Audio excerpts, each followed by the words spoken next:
நம்மை எல்லாம் இஸ்லாம் என்ற இந்த உயர்ந்த மார்க்கத்தில் பிறக்க செய்திருக்கிறார். அன்பிற்குரித்தானவர்களே, இஸ்லாம் என்று சொன்னாலே நிம்மதி, அமைதி என்றுதான் பொருள். முஸ்லிம் என்று சொன்னாலே அந்த இஸ்லாம், சலாம் என்ற அந்த வார்த்தையிலிருந்து வந்ததுதான் இஸ்லாம். அந்த இஸ்லாம் என்ற அந்த வார்த்தையிலிருந்து வந்ததுதான் முஸ்லிம்.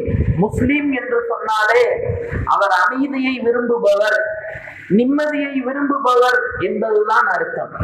சண்டைக்குரித்தானவர்களே, முழு உலகமும் குழப்பத்திலும் பிரச்சனைகளுக்கு மேல் பிரச்சனைகளிலும் சக்தி வாய்ந்தவர்கள் பலவீனர்களை அடக்கி ஆண்டு கொண்டிருந்த போது, பலகீனமானவர்களை பலமுள்ளவர்கள் அநியாயம் செய்து கொண்டிருந்த போது, இவைகளை எல்லாம் நீக்குவதற்காக இந்த உலகத்தில் வந்த ஒரு மார்க்கம் தான் இந்த இஸ்லாமிய மார்க்கம். 14 நூற்றாண்டுகளுக்கு முன் நபிகள் நாயகம் ஸல்லல்லாஹு அலைஹி வஸல்லம் அவர்கள் இந்த பூமியில் பிறப்பதற்கு முன் அந்த அரபுலக மக்களின் நிலைமை எப்படி இருந்தது? அவர்கள் உருவத்தில் மனிதர்களாக தோற்றம் கண்டார்கள். ஆனால் அவர்களது செயல்கள் எல்லாம் மிருகங்களை போன்று இருந்தது. ஈவு இரக்கம் இல்லாதவர்களாக நடந்து கொண்டார்கள். சிறிய விஷயங்களுக்காகவெல்லாம் பரம்பரையாக வஞ்சம் தீர்க்கக்கூடியவர்களாக, சண்டை போடக்கூடிய மக்களாக, மூர்க்கத்தனம் உள்ளவர்களாக இருந்தார்கள்.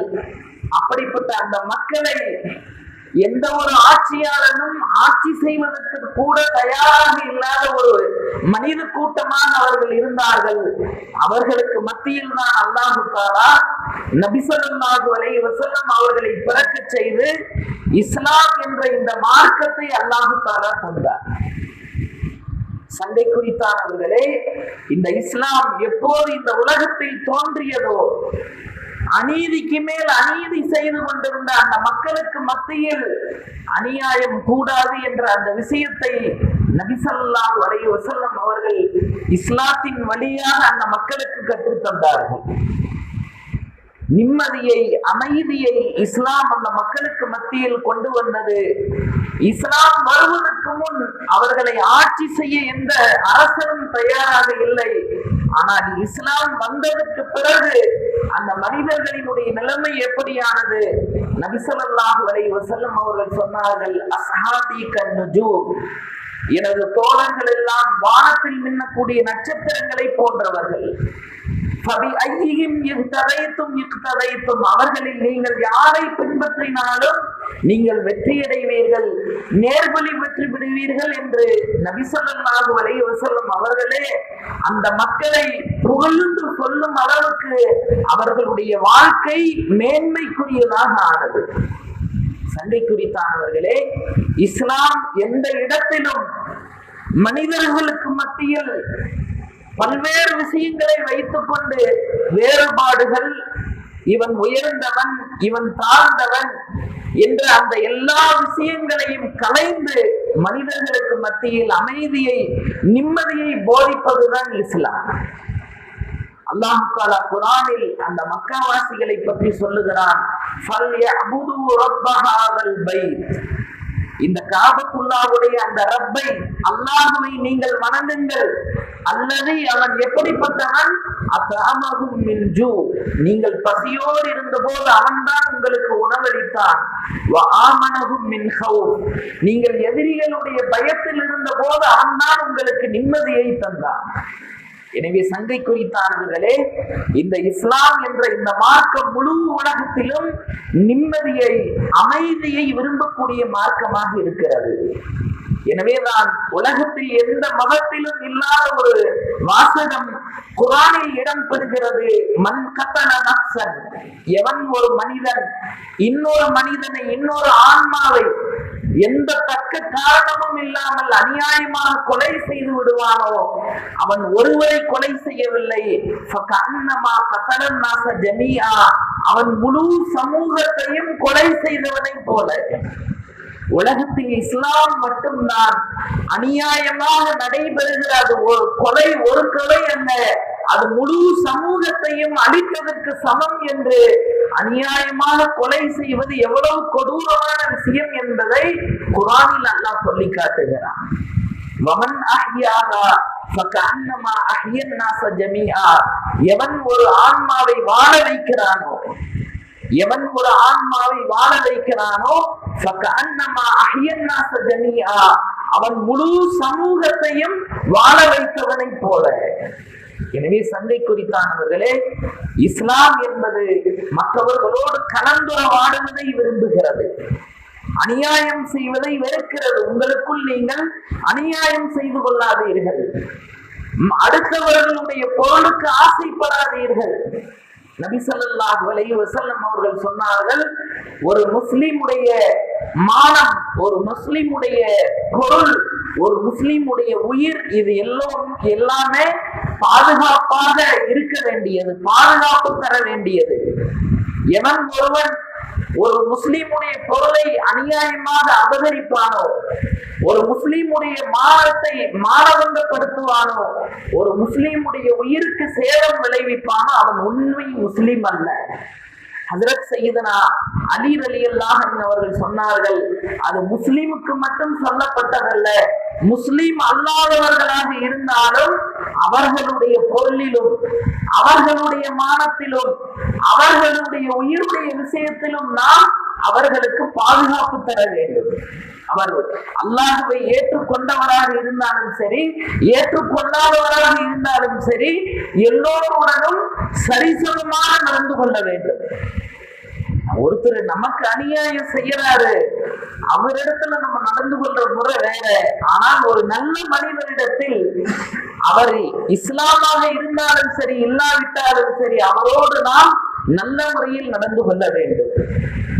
சண்டைக்குறித்தானவர்களே, அநியாயம், அதே போன்று மானபங்கப்படுத்துதல், மானத்தை பாதுகாக்க வேண்டும். அல்லாஹ் தஆலா குர்ஆனில் சொல்லுகிறான், குல்லில் முஃமினீன யகுல்லூ மின் அப்சாரிஹிம் வ யஹ்ஃபது ஃபுரூஜஹும். நபியே, நீங்கள் முஃமின்களுக்கு சொல்லுங்கள், அவர்கள் தங்களுடைய பார்வைகளை தகாததை பார்ப்பதை விட்டும் பாதுகாத்துக் கொள்ளட்டும், தங்களுடைய மர்ம உறுப்புகளை தகாத விஷயங்களை செய்வதை விட்டும் அவர்கள் பாதுகாத்துக் கொள்ளட்டும்.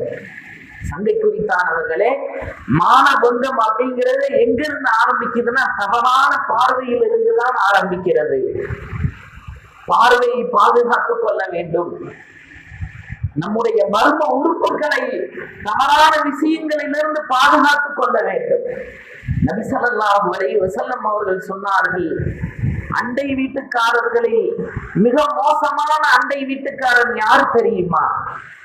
திருடர்களில் மிக மோசமான திருடன் யார் தெரியுமா என்று சொல்லிவிட்டு சொன்னார்கள், யார் தனது பக்கத்து வீட்டில் திருடுவானோ அவன்தான் மிக மோசமான திருடன். என்ன, யாருமே மற்றவங்களையெல்லாம் சந்தேகப்படுவாங்க, பக்கத்து வீட்டு மேல சந்தேகம் வராது. அதனாலதான் மிக மோசமான அண்டை வீட்டுக்காரன் என்று நபி அவர்கள் ஏன் சொன்னார்கள்? எவன் தனது அண்டை வீட்டானுடைய மனைவியோடு தவறாக நடந்து கொள்ளுவானோ அவன்தான் மிக மோசமான அண்டை வீட்டுக்காரன். ஏன்னா அவன் மேல யாருக்கு சந்தேகம் வராது, என்ன பக்கத்து வீடுங்க, ஒன்னா பழகிறான்னு.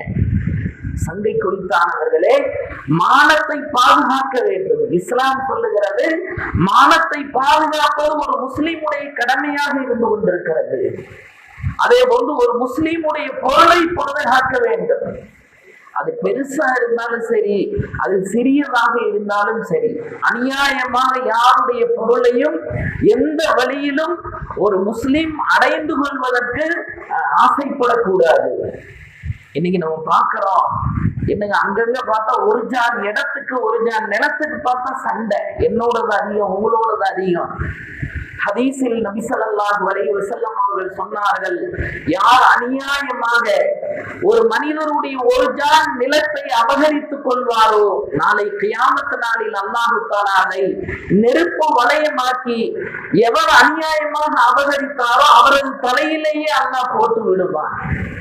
சங்கைக்குறித்தான் அவர்களே, பல நாள் எல்லாம் அன்பா இருந்தவங்க, சந்தோஷமா இருந்தவங்க, ஒரு சின்ன இடத்துக்காக வேண்டி பார்த்தா அது எவ்வளவு பெரிய பிரச்சனையாயிருக்கு, எதிரிகளாக மாறிவிடுகிறார்கள். இஸ்லாம் சொல்லுகிறது, அநியாயமான யாருடைய விஷயத்தை நீங்க என்ன செய்யாதீங்க, அபகரிக்காதீர்கள். அதே போன்று ஜாதி மத வேறுபாட்டை இஸ்லாம் அழித்தொழிக்கிறது. நபி ஸல்லல்லாஹு அலைஹி வஸல்லம் அவர்களுடைய காலத்தில் பனு நஜ்ரான் என்ற ஒரு பகுதி வெற்றி கொள்ளப்படுகிறது. அப்பொழுது அங்கிருந்த மக்களுக்கு நபி ஸல்லல்லாஹு அலைஹி வஸல்லம் அவர்கள் ஒரு சமாதான உடன்படிக்கையை எழுதுகிறார்கள். அதுல எழுதும் போது எழுதி இருக்கிறாங்க இப்படி ஒரு வார்த்தையை, உங்களது பகுதியில் இருக்கிற கோயில்கள், சர்ச்சுகளுடைய விஷயத்தில் எந்த ஆட்சேபனையும் செய்யப்படாது. குர்ஆன்ல அல்லாஹ் சொல்றான், குல் யா அய்யுஹல் காஃபிரூன், நபியே நீங்கள் இந்த காஃபிர்களிடத்தில், இறை நிராகரிப்பாளர்களிடத்தில் நீங்கள் சொல்லுங்கள், லா அஅ்புது மா தஅ்புதூன், நீங்கள் எதை வணங்குகிறீர்களோ அதை நாங்கள் வணங்க மாட்டோம் அப்படின்னு சொல்லிட்டு அல்லாஹ் சொல்றான், லக்கும் தீனுக்கும் வலிய தீன், ஆனால் உங்களுடைய வழி உங்களுக்கு, எங்களுடைய வழி எங்களுக்கு. அதனால சந்தைக்குறித்தானவர்களே, மாற்றாளர்களுடைய அந்த விஷயங்கள்ல நம்ம என்ன முழு சுதந்திரத்தை இஸ்லாம் சொல்லுகிறது. நீங்க நிறைய இடங்கள் நம்ம பார்க்கிற பள்ளிவாசலுடைய விஷயங்கள்ல பிரச்சனை, எங்களுக்கு சிரமமா இருக்குது. என்ன சிரமம்? 2 நிமிஷம் வாங்க, அவ்வளவுதான். மற்ற எந்த விஷயங்களும் பொது வெளியில் அனுமதிக்கப்படவில்லை, எல்லாமே பள்ளிவாசலுக்குள்ளதான். ஆனால் இஸ்லாம் சொல்லுகிறது, நீங்கள் என்ன செய்யுங்க, மாற்றாளர்களுடைய அந்த விஷயங்களுக்கு சுதந்திரம் கொடுங்கள். இன்னைக்கு நாம் பார்க்கிற இஸ்லாமிய நாடுகளில் 90% முஸ்லிம்கள் தான் இருக்கிறார்கள். அங்கேயும் பார்த்தா சர்ச் இருக்குது, கோயில் இருக்குது. நாங்க ஜோர்டான் போயிருந்தோம், கிட்டத்தட்ட 98% முஸ்லீம்கள் தான், வெறும் 2% தான் முஸ்லீம் அல்லாதவர்கள். எங்க பார்த்தாலும் முஸ்லீம் தான். ஆனால் அங்கேயும் சர்ச் இருக்குது, எந்த ஆட்சேபனையும் கிடையாது. என்னன்னா அந்த 2% முஸ்லீம் அல்லாதவர்கள் இருக்கிறார்கள், அவர்களுக்காக. இப்ப இந்தோனேசியா போயிருந்தாங்க, 100க்கு 100% முஸ்லீம்கள் தான். எங்க பார்த்தாலும் முஸ்லீம்கள் தான், எல்லா இடத்துலயும் முஸ்லீம்கள் தான். அங்கேயும் குறைந்த மக்கள் முஸ்லீம் அல்லாதவர்கள் இருக்கிறார்கள். அவர்களுடைய வழிபாட்டு தலங்கள் இருக்கிறது, கோயில் அங்கங்க இருக்குது. சில இங்கிருந்து தமிழ்நாட்டிலிருந்து போனவர்கள் இந்தோனேசியாவில் இருக்கிறார். அவர்களுடைய எந்த விஷயங்களிலும் முஸ்லிம்கள் தொல்லை கொடுப்பது கிடையாது. காரணம், இஸ்லாம் சொல்லி தருவது அதுதான். மத சுதந்திரத்தை இஸ்லாம் போதிக்கிறது. மற்றவர்களுடைய மத ஆலயங்களை நீங்கள் மதியுங்கள் என்று இஸ்லாம் சொல்லி தருகிறது. அதாவது நம்ம பார்க்கிறோம், நபி ஸல்லல்லாஹு அலைஹி வஸல்லம் அவர்களது காலத்தில் நடந்த போர்களில் போர் படை புறப்படுவதற்கு முன்பாக நபி ஸல்லல்லாஹு அலைஹி வஸல்லம் அவர்கள் அந்த படையினருக்கு சில உபதேசங்களை செய்வார்கள். அப்படி நபி ஸல்லல்லாஹு அலைஹி வஸல்லம் அவங்க செஞ்ச முக்கியமான உபதேசங்களில் சில விஷயங்கள் இதை சொல்லுவாங்களாமா, மாற்றாளர்களுடைய அந்த மத ஆலயங்களை நீங்கள் இடித்து விடாதீர்கள். அதே போல மாற்று மதத்தவர்களுடைய மத போதகர்களை நீங்கள் எந்த விஷயத்தையும் அவர்கள் மீது அடித்து விடாதீர்கள், அவர்களை கொலை செய்து விடாதீர்கள் என்ற அந்த போதனையை சொல்லாமல் எந்த படையையும் நபி ஸல்லல்லாஹு அலைஹி வஸல்லம் அவர்கள் அனுப்பியது கிடையாது. ஆக சங்கை குறித்தானவர்களே, இஸ்லாம் என்பது முழு உலகத்திலும் அமைதியை, முழு உலகத்திலும் நிம்மதியை ஏற்படுத்துவதைத்தான் இஸ்லாம் விரும்புகிறது. எந்த விஷயத்தை வைத்துக் கொண்டும் மனிதர்களுக்கு மத்தியில் பிளவு, மனிதர்களுக்கு மத்தியில் வேறுபாடு, சண்டை சச்சரவு, பொறாமை, போட்டி என்ற எந்த விஷயங்களையும் இஸ்லாம் எந்த இடத்திலும் அனுமதிப்பதே கிடையாது. எல்லா இடத்திலும் அவரவர்களுடைய வழி அவரவர்களுக்கு என்ற அந்த உன்னதமான விஷயத்தை தான் இஸ்லாம் எல்லா இடத்திலும் போதிக்கிறது. இன்னைக்கு கூட நான் ஒரு புக்ல படிச்சேன், நிறைய அறிஞர்கள் சொல்றாங்க, இஸ்லாம் இந்தியாவுக்குள்ள வந்தது வாளின் மூலமாகத்தான். நிறைய மாற்று மதத்தை சார்ந்த அறிஞர்களுடைய கருத்து, அவங்க சொல்ற கருத்து என்னன்னா, இஸ்லாம் வாளால் இந்தியாவுக்குள் வரவில்லை, அதெல்லாம் நடந்தது அரசியல், அது வேற. ஆனால் இஸ்லாம் இந்தியாவுக்குள் வந்தது அந்த அரபு மக்களினுடைய அழகான குணத்தை வைத்துத்தான் இஸ்லாம் இந்தியாவுக்குள் வந்தது. முதல்ல இஸ்லாம் இந்தியாவுக்குள்ள வந்தது கேரளா வழியாத்தாங்களாம், அரபு கடல். அந்த கடலுக்கு பேரு அரபிக்கடல். என்ன காரணம்? அரபிகள் வியாபாரத்துக்காக வேண்டி இந்தியாவுக்கு, குறிப்பாக கேரளாவுக்கு வருவாங்களாம். அது அந்த மிளகு இது பண்றதுக்காகவே, அந்த விவசாயம் மிளகுடைய அந்த வியாபாரத்துக்காகவே அரபு வியாபாரிகள் வருவார்கள். அவங்களுடைய அந்த வருகையின் மூலமாக அந்த மக்களுடைய அந்த குணங்கள், அந்த மக்களினுடைய அந்த தன்மைகளை பார்த்துத்தான் அங்கிருந்த மக்கள் இஸ்லாத்தை ஏற்றுக்கொண்டார்கள். எனவே இஸ்லாம் வாழால் பரவியது என்பது பொய். இஸ்லாம் என்பது அவனுடைய நல்ல தன்மைகளின் மூலமாகத்தான் மக்களுக்குள் வந்தது என்று முஸ்லிம்கள் அல்ல, முஸ்லிம்கள் அல்லாத அறிஞர்கள் அவர்களுடைய நூல்களில் குறிப்பிடுகிறார்கள்.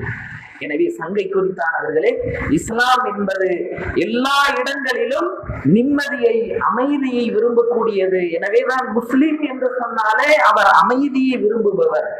அதனாலதான் நபி ஸல்லல்லாஹு அலைஹி வஸல்லம் அவங்க சுருக்கமா ஒற்றை வரியில ஹதீஸ்ல சொன்னாங்க, உண்மை முஸ்லிம் அவர் யார்? தனது நாவாலும் தனது கரத்தாலும் யாருக்கும் எந்த தொல்லையும் தரமாட்டார், அவர்தான் உண்மையான முஸ்லிம். இந்த ஒரே ஒரு ஹதீஸ் போதும் முஸ்லீம்னா எப்படி இருப்பாரு, அவருடைய கேரக்டர் என்ன, அவருடைய குணம் என்ன, அவரது தன்மை என்ன என்பதை இந்த ஒரே ஒரு ஹதீஸை வைத்து தெரிந்து கொள்ளலாம். நாமால துன்பம் தருவதுன்னா என்னங்க? திட்டுறது, இன்னும் அது சார்ந்த எல்லா விஷயங்களும். கையாளைன்னு சொன்னா என்னங்க? அடிக்கிறது, அபகரிக்கிறது, திருடுறது, இன்னும் என்னென்ன விஷயங்கள் வருதோ. ஒரு முஸ்லிம்களோடு மட்டுமல்ல, முஸ்லிம் அல்லாதவர்களோடும் தனது நாவாலும் தனது கரத்தாலும் அவர் அநியாயம் செய்ய மாட்டார். எனவே சங்கை குறித்தானவர்களே, முஸ்லிம் என்பவரே அவருடைய குணங்களும் அவரது தன்மைகளும் உயர்ந்ததாக இருக்க வேண்டும். அதைத்தான் இஸ்லாம் நமக்கு எல்லா இடத்திலும் போதித்து காட்டுகிறது. அப்படிப்பட்ட உன்னத தன்மைகளை நமது வாழ்வில் எடுத்து நடக்கக்கூடிய உயர்ந்த பண்பை அல்லாஹ் தஆலா நம் அனைவருக்கும் தந்தருள்வானாக.